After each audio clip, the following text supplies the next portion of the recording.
أشهد أن لا إله إلا الله وحده لا شريك له ونشهد أن محمدا عبده ورسوله أما بعد فإن خير الحديث كتاب الله وخير الهدي هدي محمد صلى الله عليه وسلم وشر الأمور محدثاتها وكل محدثة بدعة وكل بدعة ضلالة وكل ضلالة في النار. قال رسول الله صلى الله عليه وسلم: من أتبع ستا من شوال كان كسائم الدهر. আল্লাহ রব্বুল আলামিনের লাখ লাখ শুকর, যার প্রদর্শিত পথ এবং হেদায়েত আল কোরআন পেয়ে আমরা দ্বীনকে সঠিকভাবে জানতে পেরেছি। নবী মুহাম্মদুর রাসূলুল্লাহ সাল্লাল্লাহু আলাইহি ওয়াসাল্লামের উপরে লাখ সালাত ও সালাম, যার প্রদর্শিত সিরাতে মুস্তাকিম পেয়ে আমরা ন্যায় এবং সত্যকে জানতে বুঝতে পেরেছি, অবলম্বন করার তৌফিক পেয়েছি। নবী মুহাম্মদুর রাসূলুল্লাহ সাল্লাল্লাহু আলাইহি ওয়াসাল্লাম সাহাবাদের কাছ থেকে জিজ্ঞাসিত হলেন। সাহাবারা জিজ্ঞাসা করলেন, হে আল্লাহর রাসূল, আগের দিনের মানুষ, তাদের উপরে রোজা ফরজ ছিল, তারা ফরজ রোজা রেখেছেন, তারা অনেক নেকির ভাগী হয়েছেন, তাদের জীবন, তাদের হায়াত অনেক লম্বা ছিল, এই লম্বা জীবনে তারা বহু কিছু করেছেন। আমরা জানতে পারি যে কেউ কেউ ৬০০ বছর পর্যন্ত হায়াত পেয়েছেন। এই দীর্ঘ হায়াতের মধ্যে অনেক কিছু তারা ইবাদত করেছেন, যে ইবাদত করার সৌভাগ্য আমাদের হবে না। তার কারণ আমাদের হায়াত কম। ৬০০ বছরের পরিবর্তে আমরা অনেকে তো ৬০ বছরও বাঁচি না। তো তাদের সঙ্গে আমাদের নেকির কিভাবে তুলনা হতে পারে? তারা অনেক রোজা রেখেছেন, অনেক নামাজ পড়েছেন, অনেক দান ও খায়রাত করেছেন। আমরা কি করে তাদের সমকক্ষ হতে পারি? ঠিক এমনি সময় রোজা সংক্রান্ত ব্যাপারেও আল্লাহ রসুলের কাছে কেউ প্রশ্ন করল যে আমরা সারা বছর তো রোজা থাকতে পারি না। শুনেছি পূর্বের ওই সকল লোকেরা সারা বছরই রোজা থেকেছেন এবং নেকি অর্জন করেছেন, আমরা কি করতে পারি?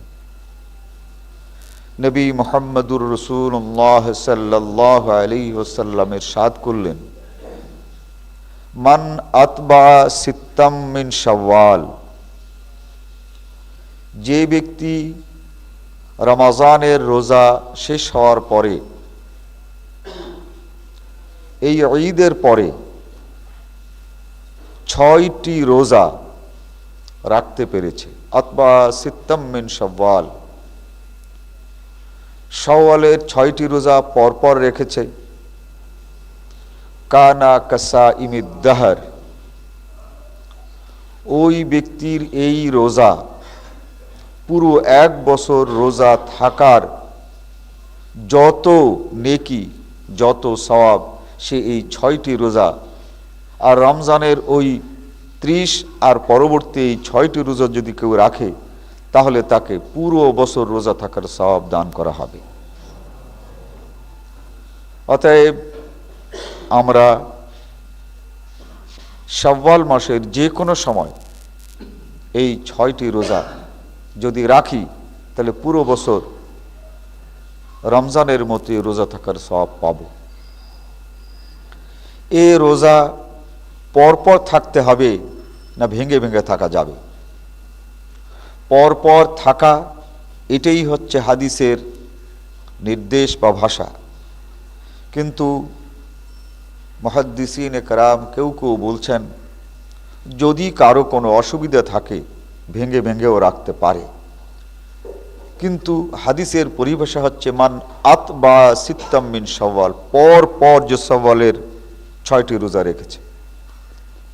অতএব সুবিধাজনক এই শাওয়াল মাসের মধ্যে যে কোনো সময় পর পর 6টি রোজা থাকা, এটা সারা বছর রোজা থাকার সওয়াবের শামিল। আল্লাহ রাব্বুল আলামিন ইবাদতকে ফরজ করেছেন, আবার অনেক ইবাদত নফলও করেছেন। এই নফল ইবাদত আমরা আমাদের ইচ্ছা মতো, আমরা আমাদের সুবিধা মতো করতে পারি না।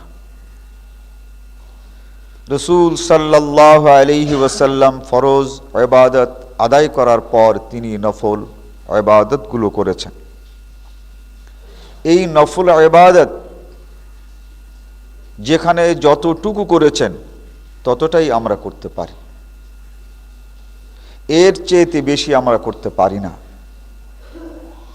নবী সাল্লাল্লাহু আলাইহি ওয়াসাল্লাম তার ইবাদত সম্পর্কে তার স্ত্রীদের কাছে কিছু লোক আসলেন, 3 ব্যক্তি। তারা রসুলের স্ত্রীদের কাছে জিজ্ঞাসা করলেন রসুলের ইবাদত কেমন ছিল। রসুলের স্ত্রীগণ রসুলের ইবাদত সম্পর্কে যখন তাদেরকে বললেন, তখন তারা ভাবল কান্নাহুম তাকাল্লুহা, এই ইবাদত অত্যন্ত কম, তাকাল্লু খুব সামান্যই তো ইবাদত, আমরা তো মনে করি ইবাদত আরো অনেক বেশি হওয়া উচিত। রসুল তা করেন না কেন? তো কেউ বলল قد غفر الله له ما تقدم من ذنبه وما تأخر, এই নবীর জীবনের পিছনের সকল গুনাহ খাতা আল্লাহ মাফ করে দিয়েছেন। ভবিষ্যতেও যদি কোনো ভুল ত্রুটি হয় তাও আল্লাহ তাআলা আগাম ক্ষমা করে দিয়েছেন। অতএব এই নবীর তো কিছুই করতে হয় না, নবীর তো কিছুই করার প্রয়োজন নেই। এরপর তিনি যা কিছু করেন এটা তো বাড়তি বেশি। কোথায় আমরা আর কোথায় নবী? অতএব আমাদের ইবাদত নবীর চেয়েতে অনেক বেশি বেশি করতে হবে। তার কারণ আমাদের জীবনের গুনাহ খাতা বেশি, আর সেগুলো আল্লাহ মাফ করে দেবেন এমন কোনো ওয়াদা আমাদের সঙ্গে করেন নাই। অতএব আমাদের ইবাদত রসুলের চেয়েতে অনেক গুণ বেশি হয় বাঞ্ছনীয়। রসুল সাল্লাল্লাহু আলাইহি ওয়াসাল্লাম শুনলেন কথাগুলো, এরপরে বের হলেন, ওদেরকে ডেকে জিজ্ঞাসা করলেন আনতুম কুলতুমুল্লাযী কাযা ওয়া কাযা, তোমরা দাঁড়িয়ে এখানে আমার সম্পর্কে এবং ইবাদত সম্পর্কে এই কথাগুলো বলছিলে? ওরা বললেন যে হ্যাঁ, আমরা এই বলছিলাম। রাসূল সাল্লাল্লাহু আলাইহি ওয়াসাল্লাম ইরশাদ করলেন ইন্নী আখশাকুম লিল্লাহি ওয়া আতকাকুম লাহু, যে আল্লাহর ভয় তোমরা ইবাদত করবে, যে আল্লাহ সম্পর্কে ভীত হয়ে তোমরা বেশি ইবাদত করতে চাও, সেই আল্লাহকে আমি তোমাদের চেয়েতে অনেক অনেক বেশি ভয় করি। আতকাকুম লিল্লাহ, সেই আল্লাহকে ভয় করে আমি তোমাদের চেয়েতে সবচেয়ে বেশি ইবাদত করি। আতকাকুম লিল্লাহ ওয়া আখশাকুম লাহু, এবং সেই আল্লাহকে ভয় আমি তোমাদের চেয়ে অনেক বেশি করি। অতএব তোমাদের চেয়েতে আমার ভয় যখন বেশি, সেই আল্লাহকে রাজি খুশি করার জন্য যে ইবাদত আমি করি সেটাই তোমাদের জন্য যথেষ্ট। সবচেয়ে বেশি ভয় করে আমি সবচেয়ে বেশি যতটুকু করি এর চেয়েতে তোমরা বেশি করতে যাবে না। শাওয়ালের রোজার এই ফজিলতের হাদিসটি মিশকাত শরীফের মধ্যে নফল রোজার অধ্যায়, মাদ্রাসার পাঠ্য 3 নম্বর খণ্ড। আর শেষে যে হাদিসটি আমি বলেছি এটা মিশকাত শরীফ মাদ্রাসার পাঠ্য 1 নম্বর খণ্ড, ইতিসাম বিল কিতাবে ওয়াস সুন্নাহ, কিতাব এবং সুন্নতকে আঁকড়ে ধরার অধ্যায়তে আছে। তো রাসূল সাল্লাল্লাহু আলাইহি ওয়াসাল্লাম সবচেয়ে বেশি আল্লাহকে ভয় করেছেন, তেমন ভয় করা আমাদের জন্য সম্ভব নয়। রাসূল সাল্লাল্লাহু আলাইহি ওয়াসাল্লাম ইরশাদ করেন, শোনো, আমি আল্লাহকে এত বেশি ভয় করি যে কম পক্ষে আমি মনে রাখি যাতে করে আমি 400 বার আল্লাহর কাছে ক্ষমা চাইতে পারি। এর চেয়েও আমি বেশি আল্লাহর কাছে ক্ষমা চাই, কিন্তু সবচেয়ে কম আমি গণনা করে রেখেছি যে 400 বারের কম আমি আল্লাহর কাছে ক্ষমা চাই না। বাবুত তাওবাতি ওয়াল ইস্তিগফার, মিশকাত 5 নম্বর খণ্ড, নূর মোহাম্মদ আজমি সাহেবের, এখানে এই হাদিসটি আরো দীর্ঘ পাওয়া যাবে। তো আল্লাহর রাসূল আল্লাহকে সবচেয়ে বেশি ভয় করতেন, এবং তিনি যে ইবাদত করেছেন সেই ইবাদতটাই হচ্ছে ওই ভয়ের তুলনায় সঠিক। এখন আমরা যদি এর চেয়ে বেশি করি তাহলেই সেটা হবে বিদআত। আল্লাহ রাসূল নফল রোজা আমাদের জন্য রেখেছেন বছরের মধ্যে। শাওয়ালের 6টি রোজা এবং শাওয়ালের পরে মুহররমের 2টি রোজা এবং হজের দিনে ইয়ৌমে আরফার দিনে 1টি রোজা। এ হচ্ছে বাৎসরিক রোজা। মাসের ভিতরে বৃহস্পতিবার এবং শুক্রবার তিনি রোজা রেখেছেন। রাসূল সাল্লাল্লাহু আলাইহি ওয়াসাল্লামের এই রোজাকে পরবর্তী সময় নাম দেওয়া হয়েছে আইয়ামে বীজ, আইয়ামে বীজের রোজা। এই রোজা উম্মতেরা রাখতে পারে, কিন্তু রাসূল সাল্লাল্লাহু আলাইহি ওয়াসাল্লাম তিনি যা কিছু করেছেন এর সবটাই কিন্তু আমাদের জন্য প্রযোজ্য নয়। যেমন রাসূল সাল্লাল্লাহু আলাইহি ওয়াসাল্লাম পুরো শাবান মাস রোজা থাকতেন, কিন্তু আমাদেরকে নিষেধ করেছেন যে এই পুরো শাবান মাস তোমাদের রোজা থাকতে হবে না। একজন সাহাবী জিজ্ঞাসা করলেন, ইয়া রাসূলুল্লাহ, এই যে পর পর আপনি রোজা থাকবেন, আমরা রোজা থাকতে পারবো না কেন? রাসূল সাল্লাল্লাহু আলাইহি ওয়াসাল্লাম বলে দিলেন যে তোমাদের জন্য নয়। জিবরাইল আলাইহিস সালাতু ওয়াস সালাম আল্লাহর হুকুমে আমাকে খাওয়ান, এই খাওয়ানোটা আমি খাই, আমি ওই খাওয়া দিয়েই শক্তি সঞ্চয় করি, আমার শক্তিকে আমি দৃঢ় রাখি, এটা তোমরা পাচ্ছ না। অতএব তোমরা যখন জিবরাইলের খাবার পাবে না, অতএব তোমাদের জন্য শাবান মাসের এই রোজা রাখতেও হবে না। রোজার নফল রোজার অধ্যায় এ হাদিসটি পাবেন।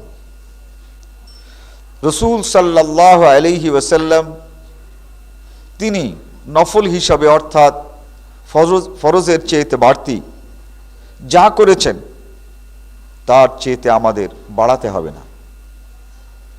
এজন্যই রসুল সাল্লাল্লাহু আলাইহি ওয়াসাল্লাম রমাজান মাসে 11 রাকাতের বেশি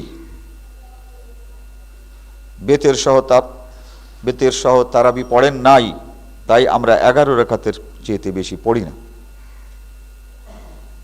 যারা পড়েন আজকাল তারা দলিল পাল্টাতে শুরু করেছেন। আপনারা শুনে হয়তো আনন্দিত হবেন, এই রমাজানে রেলিগেট মসজিদে খলিলুর রহমান সাহেব, যিনি নেসারিয়া মাদ্রাসার মুহাদ্দিস, তিনি 8 রাকাত তারাবি পড়ার জন্য হাফিজকে বলেছেন এবং হাফিজ সাহেব 8 রাকাত তারাবি পড়েছেন। ঢাকাতে তো অনেক জায়গায় শুরু হয়ে গেছে, কিন্তু ঢাকার ব্যাপারটার সঙ্গে এখানকার গরমিল, ওখানে তারা প্রথম রাত্রের দিকেও ওই 20 রাকাত চালু রেখেছে এবং সবাইকে বলছে যে জানিয়ে দেবেন যারা 8 রাকাত তারাবি পড়তে চান তারা ভোর রাত্রে আসবে। এই ভোর রাতের তারাবি হিসাবে প্রায় 40-42টি মসজিদে এই তারাবি চালু হয়েছে। যারা কর্মচারী প্রথম রাত্রে যারা নামাজ পড়তে পারে না, তারা এই নামাজ ভোর রাত্রে পড়ে। আর এই মসজিদগুলো আহলে হাদিস মসজিদ নয়, আহলে হাদিস মসজিদ তো হয়, আহলে হাদিস মসজিদের বাইরে প্রায় 40টি মসজিদে এই জামাত শুরু হয়েছে। রেলিগেট মসজিদে খলিলুর রহমান সাহেব যখন চালু করেছেন, আশেপাশের কিছু সংখ্যক আলেম মুফতি তারা মসজিদে যে হাজির। খলিলুর রহমান সাহেবকে না পেয়ে হাফিজ সাহেবকে তারা ধরেছেন যে আপনি এই 8 রাকাত তারাবি পড়ালেন কার হুকুম মতো? বললেন যে এই মসজিদের খতিব নেসারিয়া মাদ্রাসার মুহাদ্দিস খলিলুর রহমান সাহেবের কথা মতোই পড়াচ্ছি। বলে না, 20 রাকাত পড়ান। তিনি বলছেন যে না, পড়ানো যাবে না, পড়াবো না। বিতর্ক হয়েছে। খলিলুর রহমান সাহেব এসেছেন, বলেন খলিলুর রহমান সাহেবকে তারা বলেছে যে আপনি এই দলিল কোথায় পেয়েছেন? বলে হ্যাঁ, আমি দলিল পেয়েছি। তিনি মা আয়েশা সিদ্দিকা রাদিয়াল্লাহু তাআলা আনহা এবং অন্যান্য লোকেদের ওই দলিলগুলো পেশ করেছেন। তো ইনি বলেছেন যে আপনারা 20 রাকাতের দলিলটাই দেন। আমি তো দিলাম, 20 রাকাতের দলিলটা দেন এবং সহি দলিল দিবেন। বুখারী ও মুসলিমের যে রকমের সহি হাদিস আমি পেশ করেছি ওই রকমের সহি হাদিস দেন। মদিনায় পড়াশোনা করেছি, বুখারী এবং মুসলিমের বাইরেও সহি হাদিস আছে। যে হাদিসগুলো বুখারী এবং মুসলিমে যে হাদিস আছে সেই রকমেরই সহি, অথচ বুখারী এবং মুসলিমে আনা হয় নাই। বুখারী যে শর্তে হাদিসকে গ্রহণ করেছে, মুসলিম যে শর্তে হাদিসকে গ্রহণ করেছে, এই রকমেরই সহি হাদিস বুখারী এবং মুসলিমের বাইরে আছে। যদি থাকে দেখান, তা যদি না হয় তাহলে আপনারা যে বলছেন হযরতে ওমর রাদিয়াল্লাহু তাআলা আনহু তিনি এই 20 রাকাত চালু করেছেন, ঠিক সনদের সঙ্গে, বিশুদ্ধ সনদের সঙ্গে হযরত ওমর 20 রাকাত চালু করেছেন, সেই হাদিসটি দেখান। সাধারণ মানুষও ধরেছে, দেখান। বলে আমরা একটু ঘাটাঘাটি করে নেই। বলে আপনাদের ঘাটাঘাটি করতে তো 1 বছর চলে যাবে, এই 1 বছরের মধ্যে ঘাটাঘাটি হবে না। তা আপনারা ঘাটাঘাটি না করে আসলেন কেন? আপনারা ঘাটাঘাটি না করে এসেছেন, অতএব এটা তো ঠিক হলো না। আপনারা আমাদেরকে বলেন আপনারা পেয়েছেন কোথায়। তো তারা বলছেন যে আমরা আরেকটু ঘাটাঘাটি করি, জানাজানি করি, দেখি তারপরে। সাধারণ মানুষ বলছে যে এতদিন পর্যন্ত ঘাটাঘাটি না করেই পড়িয়েছেন, আর প্রশ্ন যখন উঠছে তখন ঘাটাঘাটির জন্য সময় চাচ্ছেন। হযরতে ওমর রাদিয়াল্লাহু তাআলা আনহু তিনি বাড়াতে পারেন না। তিনি যেখানে যেখানে বাড়িয়েছিলেন সেখানেই তিনি আবার জীবনের শেষ দিকে ফিরে আসছেন, তিনি অনেকটা জানেন নাই বা বুঝতে তিনি যেখানে ভুল করেছেন সেখানে আবার রসুলের হাদিসের দিকে ফিরে এসেছেন। হযরত ওমর রাদিয়াল্লাহু তাআলা আনহু 20 রাকাত তারাবি চালু করেছেন, এই রকমের কোনো দলিল দালাইল নাই। হানাফি ফিকহর সবচেয়ে বড় কিতাব, বড় শ্রদ্ধার দিক থেকে আবার লম্বা হওয়ার দিক থেকেও বড় এই কিতাবটার নাম হচ্ছে রদ্দুল মুহতার। এই কিতাবে রয়েছে 8 রাকাতি সুন্নত,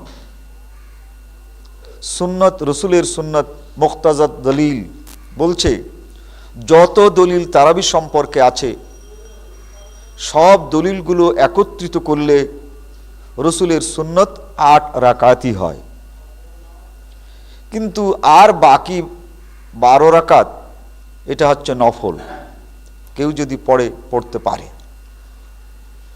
কিন্তু আমরা রসুলের চাইতে বেশি এটা নফল বলে গণ্য করি না। মাযহাবী আকীদার সঙ্গে আমাদের আকীদার এখানেই ব্যতিক্রম ও পার্থক্য। রাসূল সাল্লাল্লাহু আলাইহি ওয়াসাল্লাম যেটা করেছেন তার চাইতে বেশি করা নফলে হলেও সেটা বিদআত। ফরজের তো কোনো প্রশ্নই ওঠে না, নফলেও যদি হয় সেটাও বিদআত, সেটাকে আমরা সুন্নত বলতে পারি না। কিন্তু হানাফি সমাজের লোকেরা তাদের একটা উসুল তৈরি করেছেন, তাদের একটা মূলনীতি আছে। এই মূলনীতি নূরুল আনওয়ারের মধ্যে রয়েছে, তা হচ্ছে হিয়াত তরিকাতুল মাসলুকাতু ফিদ্দীন। মুসলমানেরা কোনো একটি কাজকে ভালো মনে করে সেই কাজটাকে যদি তাদের সমাজে চালু করে সেটাও সুন্নত। মুসলমানরা ভালো মনে করলো, এর আগে ছিল না, রসুল করেননি, সাহাবারা করেননি, তাবেঈরা করেননি, ইমামরা কোনো দিন করে যাননি, এই রকমের কোনো কাজ যদি ভালো মনে করে সমাজে দিনের মধ্যে চালু হয় তাহলে সেটা সুন্নত। আমরা সেটা মনে করি না। রাসূল সাল্লাল্লাহু আলাইহি ওয়াসাল্লামের কাজ তিনি যা করেছেন তার চাইতে সেটা নফলেও যদি বেশি হয় সেটা বেদাত, ফরজেও যদি বেশি হয় সেটা বেদাত। তাদের সাথে আর আমাদের সাথে আকীদার দিক থেকে, বিশ্বাসের দিক থেকে, বেদাতের উপরে বিশ্বাসের দিক থেকে এই মৌলিক পার্থক্য। এই জন্য আমরা রাসূল সাল্লাল্লাহু আলাইহি ওয়াসাল্লামকেই আদর্শ মনে করি। লাকাদ কানা লাকুম ফি রাসূলিল্লাহি উসওয়াতুন হাসানা। উসওয়ায়ে হাসানা সবচেয়ে উত্তম আদর্শ মুহাম্মদুর রাসূলুল্লাহ সাল্লাল্লাহু আলাইহি ওয়াসাল্লাম। অতএব তার চেয়ে বেশি সম্ভব নয়। প্রশ্ন উঠেছে যে আপনারা সাহাবাদেরকে মানেন না? বলে হ্যাঁ, আমরা সাহাবাদেরকে মানি। তো সাহাবারা কি, ওখানে প্রশ্ন উঠেছে খলিলুর রহমান সাহেব কি সাহাবাদের চেয়ে তো বড়? তো তারা বলেছে যে খলিলুর রহমান সাহেব সাহাবাদের চেয়ে বড় না। কোথায় সাহাবা আর কোথায় মাওলানা বা শায়েখ খলিলুর রহমান? তো হযরত ওমর রাদিয়াল্লাহু তাআলা আনহু বললেন এবং চালু করলেন 20 রাকাত, আর খলিলুর রহমান সাহেব বললেন 8 রাকাত, তাই আপনারা পড়া শুরু করে দিলেন, আপনারা সাহাবাদেরকে মানেন না? শিক্ষিত ছেলেরা ছিল, বলে না, আমরা সাহাবাদেরকে অমান্য করেছি সত্য, যদি আপনাদের কথা ঠিক হয়, কিন্তু কতজন সাহাবা একসঙ্গে করলে একজন নবীর সমান হয়? বলে তা তো হয় না। তো আমরা আল্লাহর রসুলকে মেনেছি আর আপনারা সাহাবাদেরকে মানছেন। এখন বলেন রসুল বড় না সাহাবা বড়? তো বলছে আমরা আরো ঘাটাঘাটি করে দেখি। শুধুই ঘাটাঘাটি, আসল কথা তো ঠিক। যা হোক, কেউ যদি নফল রোজা থাকতে চায় এ নফল রোজা এর চেয়ে বেশি রাখতে পারবে না। অর্থাৎ শাওয়াল মাসের 6টা, আরাফার 1টা, মুহররমের 2টো, আর মাসের মধ্যে যদি রোজা থাকতে চায় তাহলে শুক্রবার এবং শনিবার। রাসূল সাল্লাল্লাহু আলাইহি ওয়াসাল্লাম ইরশাদ করেছেন বৃহস্পতিবার এবং শুক্রবার। যদি কেউ শুক্রবারে রোজা থাকে 1টা, বৃহস্পতিবারে না থাকে, তাহলেই কিন্তু সেটা বেদাত হবে। যেহেতু রাসূল সাল্লাল্লাহু আলাইহি ওয়াসাল্লাম বৃহস্পতিবারে এবং শুক্রবারে রেখেছেন, শুধু বৃহস্পতিবারেরটা নয় আর শুধু শুক্রবারেরটা নয়, রাখলে দুটোই রাখতে হবে। এই রোজা এটি হচ্ছে নফল, এর চেয়ে বেশি নয়। এভাবে রাসূল সাল্লাল্লাহু আলাইহি ওয়াসাল্লাম একমাত্র দান ও খায়রাত ছাড়া আর অতিরিক্ত কোনো নফল বেশি করার পারমিশন দেন নাই। যেমন দান ও খায়রাত এমন একটি কাজ রাসূল সাল্লাল্লাহু আলাইহি ওয়াসাল্লাম সবসময়ের জন্য যথাসাধ্য করতে বলেছেন। এই দান খায়রাতের বেশির কোনো সীমারেখা আল্লাহ রসুল দেন নাই। তিনি ফরজ ও নফল যেগুলো আছে আদায় করার পর আনফিকু মিন তাইয়্যিবাত, তোমরা যখন যা কিছু পারো দিতে থাকো। সীমাহীন কোনো সীমা ছাড়া যত পারি, এই একমাত্র দান খায়রাত ছাড়া আর কোনো নফল ইবাদত মুহাম্মদুর রাসূলুল্লাহ সাল্লাল্লাহু আলাইহি ওয়াসাল্লাম বেশি করতে বলেন নাই। অনেকে বলে বেশি করা 2 রকমের, বেদাত 2 রকমের, বেদাতে সাইয়্যা এবং বেদাতে হাসানা। একটা ভালো বেদাত, একটা মন্দ বেদাত। রাসূল সাল্লাল্লাহু আলাইহি ওয়াসাল্লাম ইরশাদ করেছেন কুল্লু বিদআতিন যালালা। রাসূল যা করেছেন তার চেয়ে বেশি এর সবটাই ভ্রষ্টতা। এর চেয়ে বেশি করাই হচ্ছে বেদাত। আল্লাহ রসুল কুল্লু বেদাতিন বলেছেন, সকল বেদাত। এর মধ্যে আল্লাহর নবী নিজে ভালো বেদাত আর মন্দ বেদাত আলাদা করেন নাই।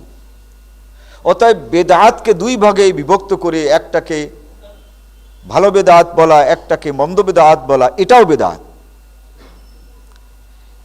কোন বেদাতকে ভালো বলা এটাও বেদাত।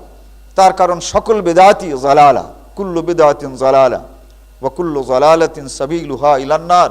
আর প্রত্যেকটি বেদাত মানুষকে জাহান্নামের দিকে নিয়ে যায়।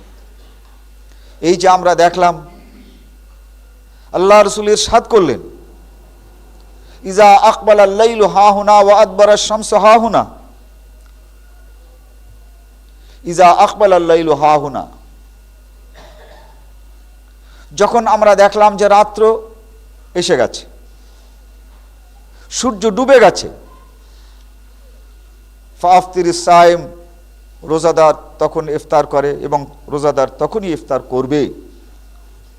কিন্তু 2 মিনিট দেরি করেন, সারাটা মাসই থাকলেন, সারাটা দিনই থাকলেন, তো 2 মিনিট অপেক্ষা করতে অসুবিধা কি? এই 2 মিনিট দেরি করতে অসুবিধা কোথায়? এই অসুবিধাটুকুই বুঝতে চাইছে না। মিশকাত 3য় খণ্ড, রোজার অধ্যায়, সাহারি ও ইফতারির যে অনুচ্ছেদ বা পর্বটা আছে, এতে আবু দাউদ শরীফ থেকে সহিহ হাদিস উল্লেখ করা হয়েছে।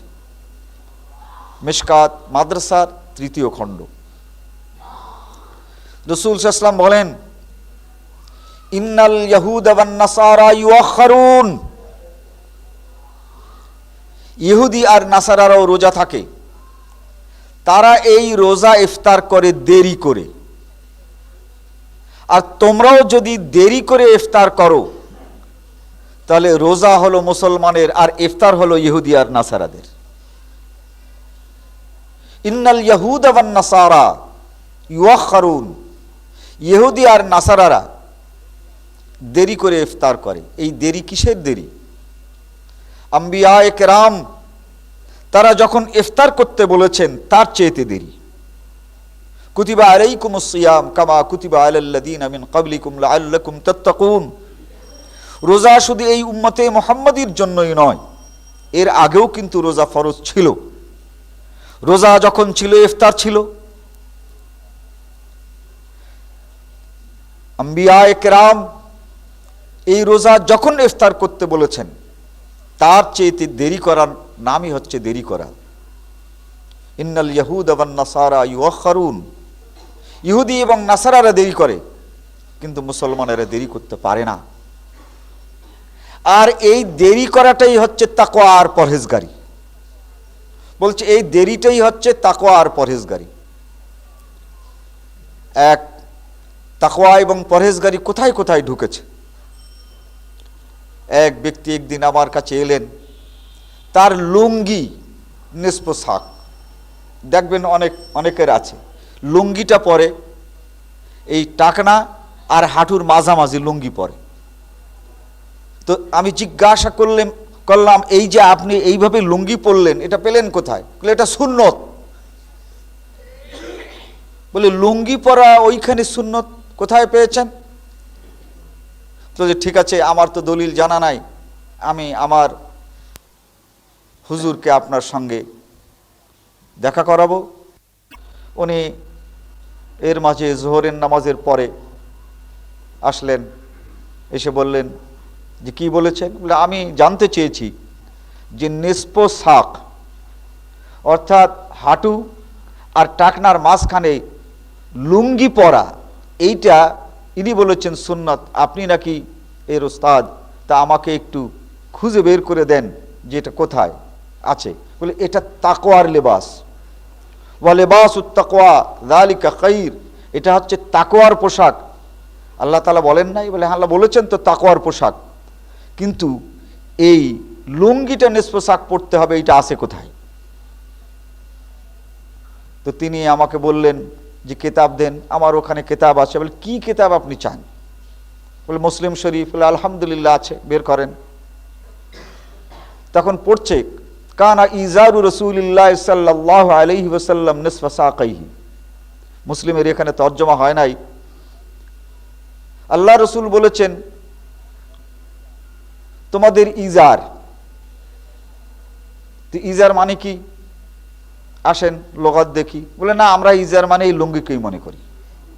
বলে ভাই, ইজার আপনি লুঙ্গিকে মনে করবেন, এটা জোর করে মনে করলে কি করে হবে?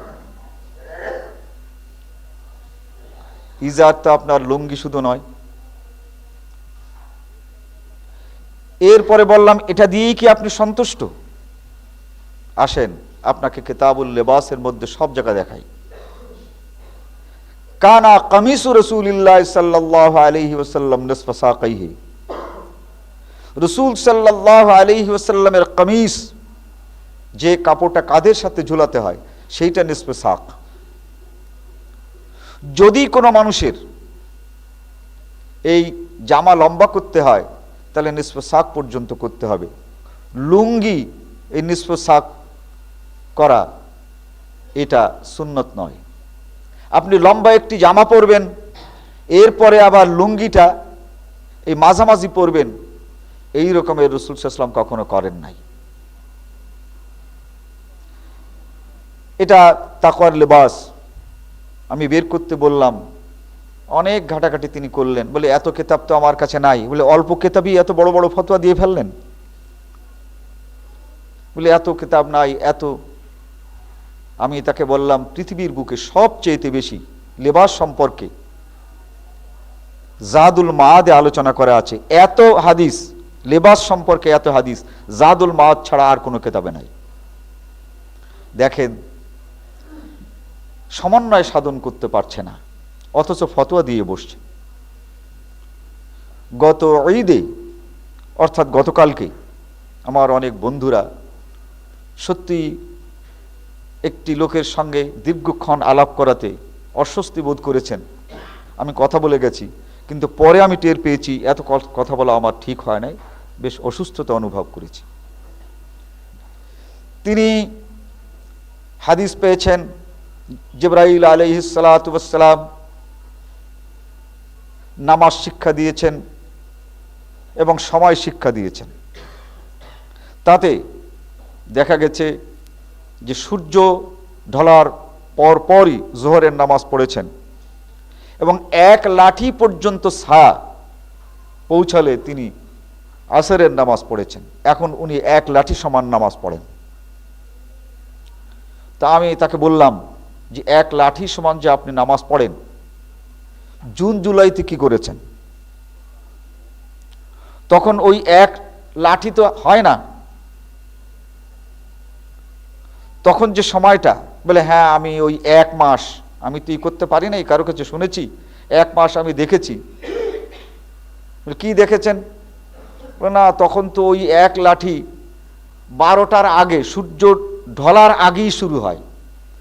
তো আপনি না বলেছেন যে আসরের নামাজ নাই? বলে না, আমি বলেছি জোহরের নামাজ নাই। গতকাল কি আমি জোহরের নামাজ খুঁজে পাইনি, তার কারণ সূর্য ঢলার আগেই এক লাঠির চেয়েতে বেশি, আর সূর্য ঢলার পরে তো 2 লাঠি হয়েই যায়। বলে আপনি নিজে দেখেছিলেন? বলে হ্যাঁ নিজে দেখেছি। তাই আমি মৌলানা মনিরকে বলেছি আমি তো জোহরের নামাজ খুঁজে পাই না। বলে তাহলে কি মনে করেন ওই সময়টাতে আমাদের দেশে জোহরের নামাজ পড়তে হবে না?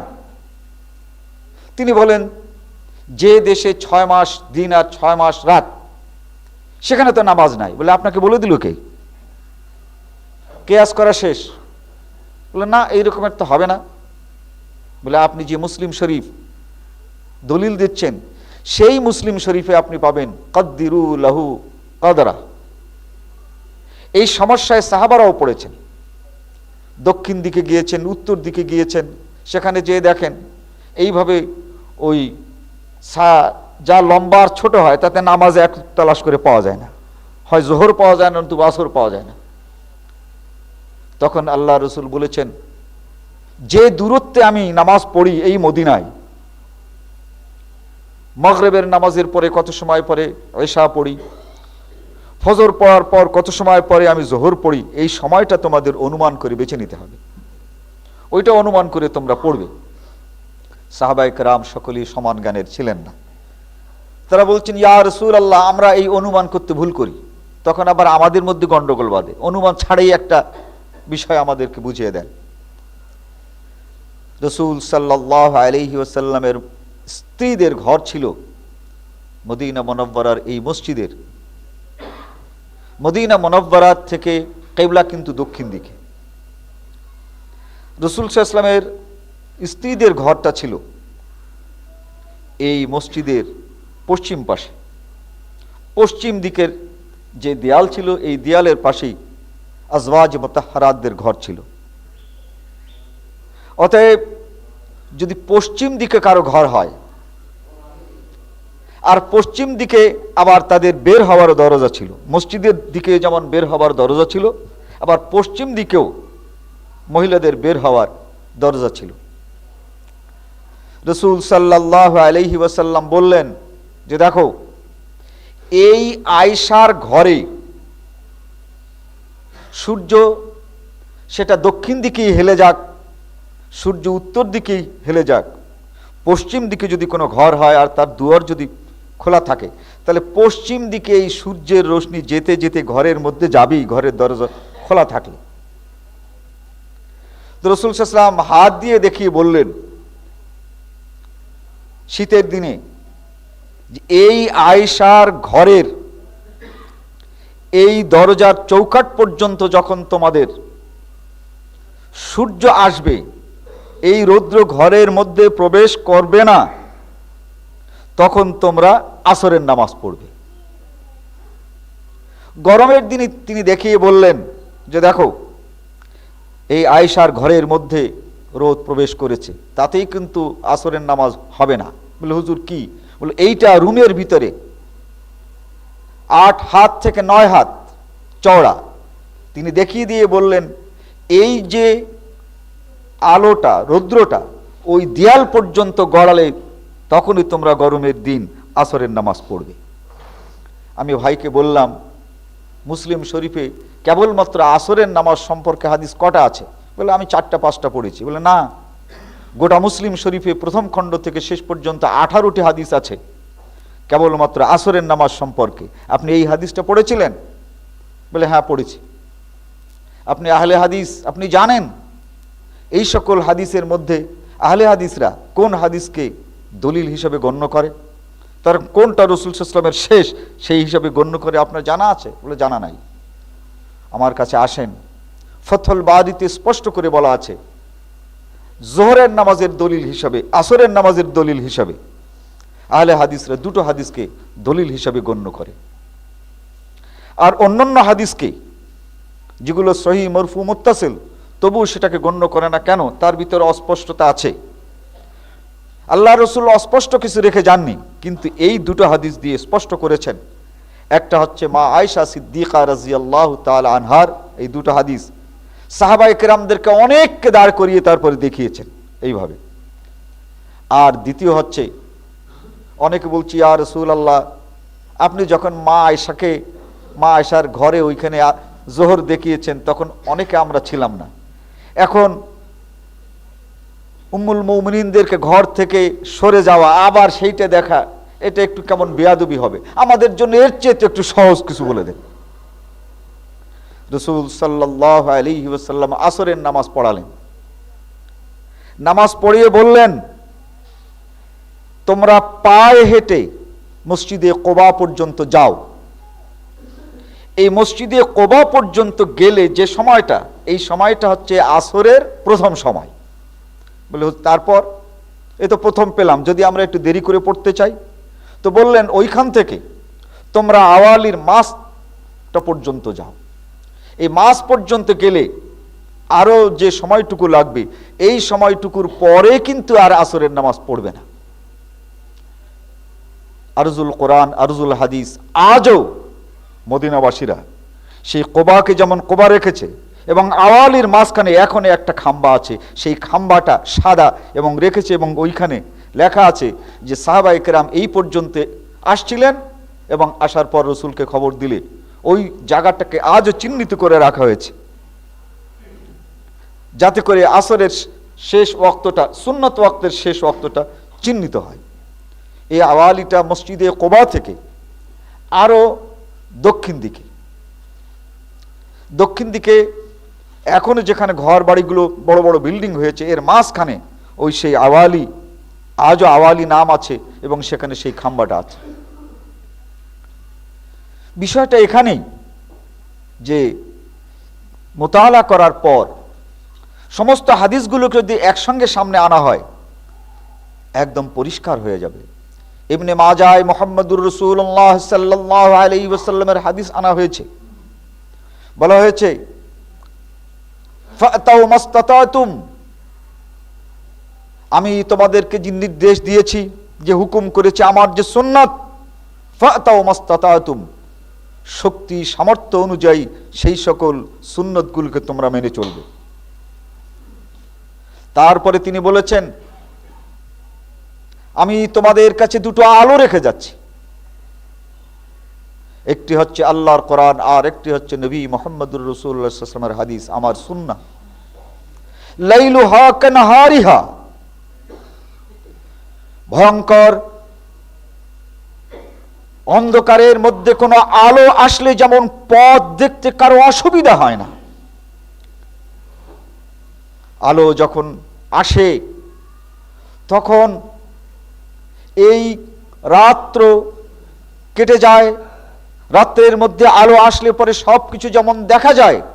তোমরাও যদি কোথাও কোনো জটিলতায় পড়ো তাহলে ইন্নী তারাকতু ফীকুমুল বাযা, আমি তোমাদের কাছে আলো রেখে যাচ্ছি, একটি হচ্ছে আল কোরআন আর একটি হচ্ছে সুন্নাহ। লাইলুহা কানাহারিহা, তোমাদের জীবনের কোনো সমস্যা যদি দেখা দেয় তাহলে এই কোরআন অথবা হাদিসকে তোমরা সামনে আনবে। লাইলুহা কানাহারিহা, তোমাদের কাছে ওই রাত্র আলোকিত হয়ে যাবে এবং তোমরা যা জানতে চাও, যা বুঝতে চাও তা তোমাদের কাছে স্পষ্ট হয়ে যাবে। কিন্তু একটি কথা, কেবলমাত্র আমার কোনো একটি কথাকে নিয়েই তোমরা পথ চলতে শুরু করবে না। আমি অনেককে বুঝাবার জন্য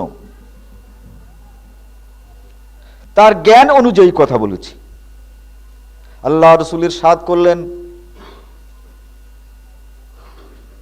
একজন সাহাবীকে বললেন, ইয়া রাসূলুল্লাহ, আমি কি সূরা ফাতিহা ইমামের পেছনে পড়ব? প্রথমে তিনি জিজ্ঞাসা করলেন যে আমি নামাজ পড়ব, কিভাবে পড়ব? তিনি বললেন যে তুমি সূরা ফাতিহা পড়বে, ওমা তায়াসসারা, এরপরে তুমি যা পারো তাই পড়বে।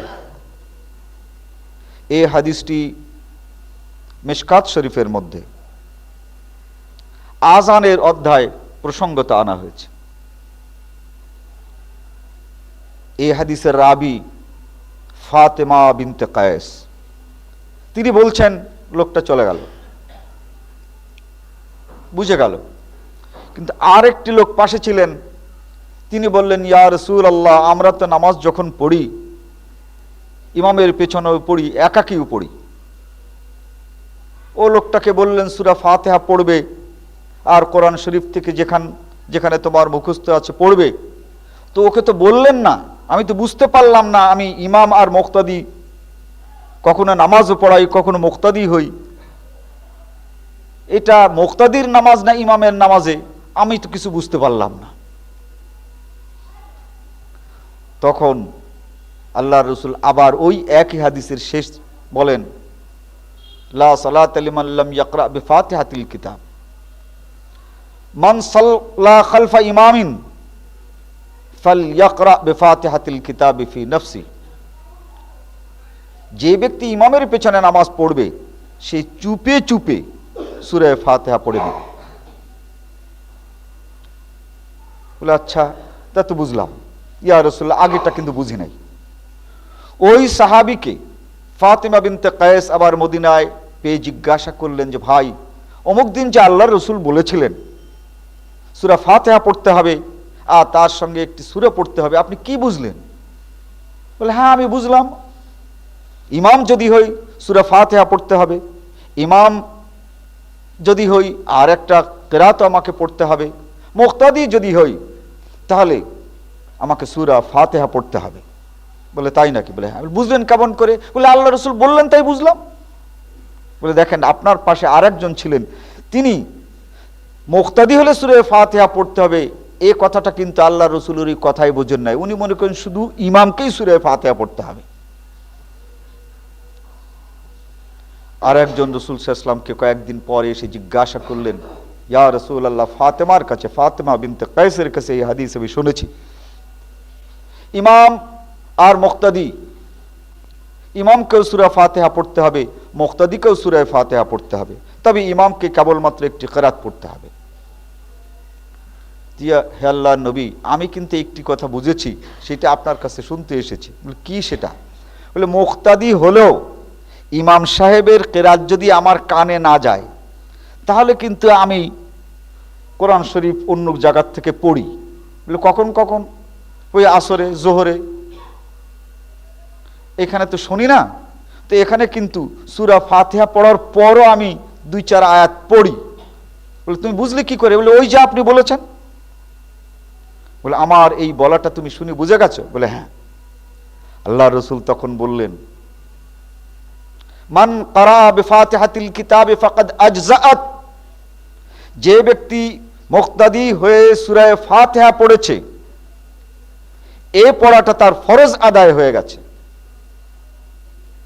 কিন্তু যে ব্যক্তি এর পরেও অন্য কোনো আয়াত সূরা পড়েছে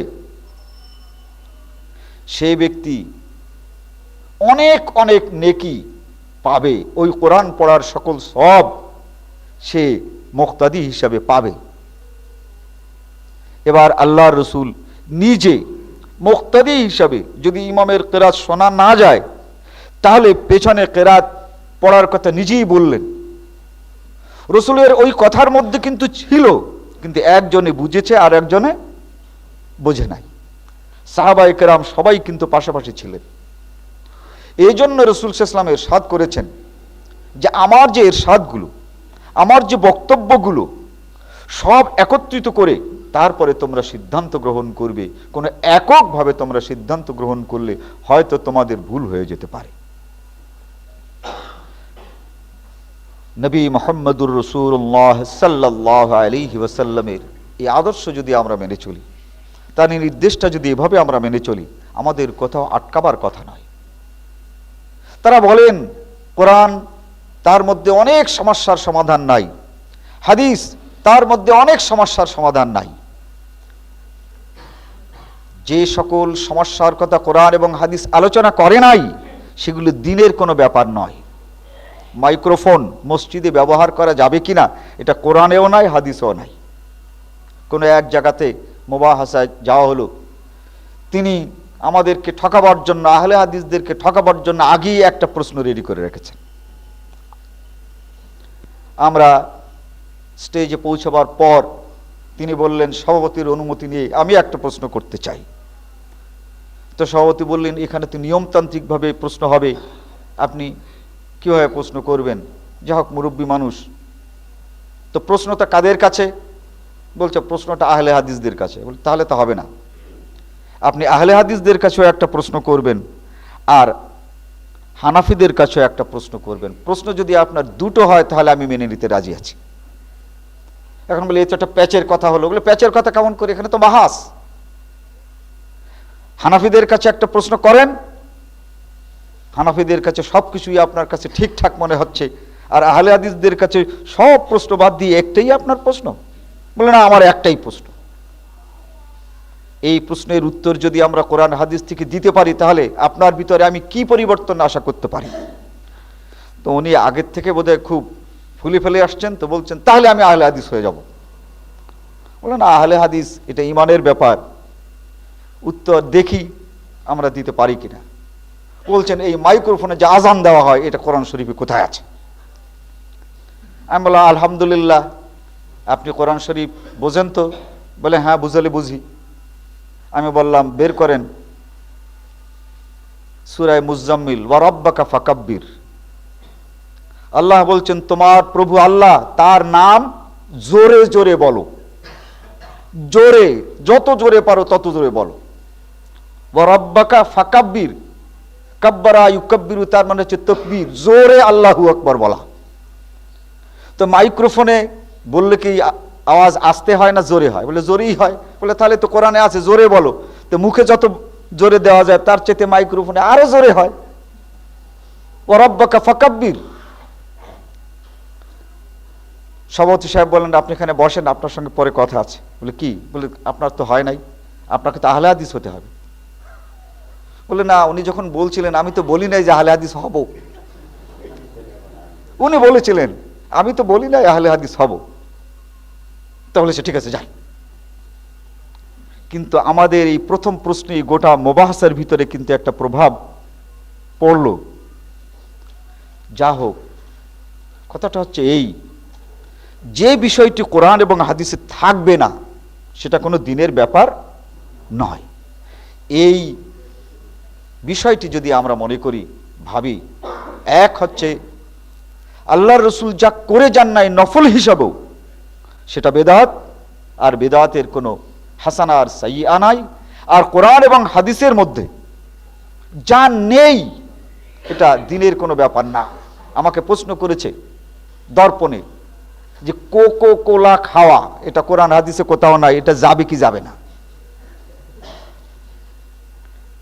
আমি স্পষ্ট করে বলে দিয়েছি যে কোকো কোলার মধ্যে যদি কোনো হারাম জিনিস আছে বলে আপনি জানতে পারেন, তাহলে খাবেন না, যেহেতু আল্লাহ তাআলা হারাম খেতে নিষেধ করেছেন। আর যদি আপনার জানা না থাকে কোকো কোলার মধ্যে কোনো হারাম জিনিস নাই, তাহলে যেহেতু এটা দিনের কোনো ব্যাপার না, কোকো কোলা খেলে এই একবার খেলে এত শত নেকি হয় না, আর না খেলে গোনা হয় না, অতএব এটা দিনের কোনো ব্যাপারই না। অতএব এই ব্যাপারে কোরআন হাদিসে কিছু থাকতে হবে না। অতএব এই দুটো কথা, একটা হচ্ছে রসুলের চেতে বাড়তে সেটা নফল হলো বেদাত, আর দ্বিতীয় কথা কোরআন এবং সুন্নাহর ভিতরে যেটা নাই সেটা দিনের কোনো বিষয় নয়। তৃতীয় কথা হচ্ছে হাদিস আমাদের মোতালা করতে হবে, কিন্তু সেই মোতালা করতে করতে যদি কোনো জায়গাতে আমরা এমনটা দেখি যে এখানে দেখছি যে আমরা যে আমলটা করছি আহলে হাদিসরা, এর ভিতরে কিছু ব্যতিক্রম, তাহলে আলেম ওলামাদের কাছে গিয়ে বিষয়টাকে জেনে নিতে হবে, আরও অধিক অধ্যয়ন করতে হবে, অধিক হাদিসকে ঘেটে তার সমাধান নিতে হবে। বারাকাল্লাহু লানা ওয়া লাকুম ফিল কোরআনিল আযীম।